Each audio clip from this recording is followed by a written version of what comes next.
আমাদের অভ্যাস, আল্লাহ রাব্বুল আলামিন আমাদের যে তাবিআত দিয়েছেন সেই তাবিআতের মধ্যে আমাদের রয়েছে অলসতা। আমরা সুস্থ মানুষ, তবুও আমরা অলসতায় অনেক কাজকর্ম থেকে আমরা দূরে থাকি, কাজ করতেই চাই না। ঠিক আছে, আপনি কাজ করেন না, কিন্তু কয়েকটি কাজ করুন আর ঘুমিয়ে যান।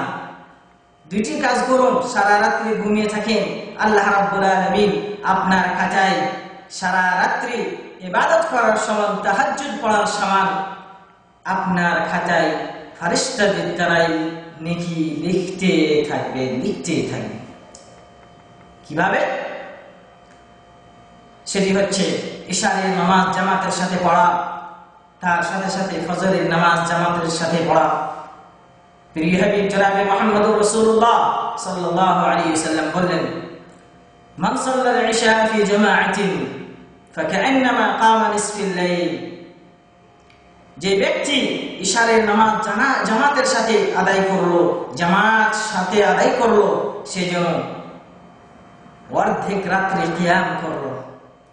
অর্ধেক রাত্রি কিয়াম করে যতটা নেকি পাবেন, যতটা নেকি আপনি উপার্জন করতে পারবেন, আপনি ইশারের নামাজ জামাতের সাথে পড়ে নিন।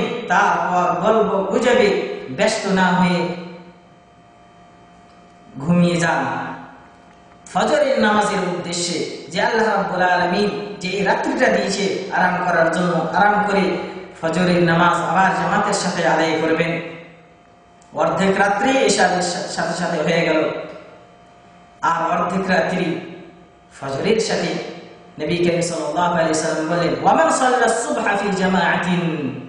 ইশারের সাথে সাথে যে ব্যক্তি ফজরের নামাজকেও জামাতবদ্ধভাবে জামাতের সাথে আদায় করে নিল, ফাকান্নামা কামাল লাইলা কুল্লাহু, সে যেন পূর্ণ রাত্রি ইবাদত করে কাটালো, পূর্ণ রাত্রি কিয়াম করলো, এতটা তার খাতায় সওয়াব লেখা হবে। সুবহানাল্লাহি ওয়া বিহামদিহি। আজকে আমাদের কি অবস্থা, কি বয়স্ক, কি বুড়ো, কি ছেলে, কি মেয়ে, সবারই এককভাবে আজকে আমরা রাত্রে কোন রকম যদি ইশার নামাজটা আদায় করিনি, ইশারের নামাজ আদায় করি, আমরা গল্প গুজবে লিপ্ত হয়ে যাই, টেলিভিশনে লিপ্ত হয়ে যাই, মোবাইলে লিপ্ত হয়ে যাই, অসার কথাবার্তায় লিপ্ত হয়ে যাই, অর্থ কাজকর্মে ব্যস্ত হয়ে যাই, কিন্তু আমরা ঘুমিয়ে পড়ি না।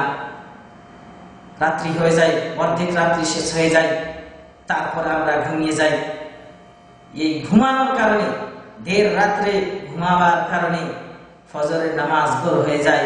আমরা অনুভব করতে পারি না যে এই ফজরের নামাজ যে আমরা ছেড়ে দিই বা কাজা করে নিই, কিংবা সূর্য উদয় হওয়ার পরে আমরা আদায় করি, তো আমাদের নামাজটা হচ্ছে কি হয় না।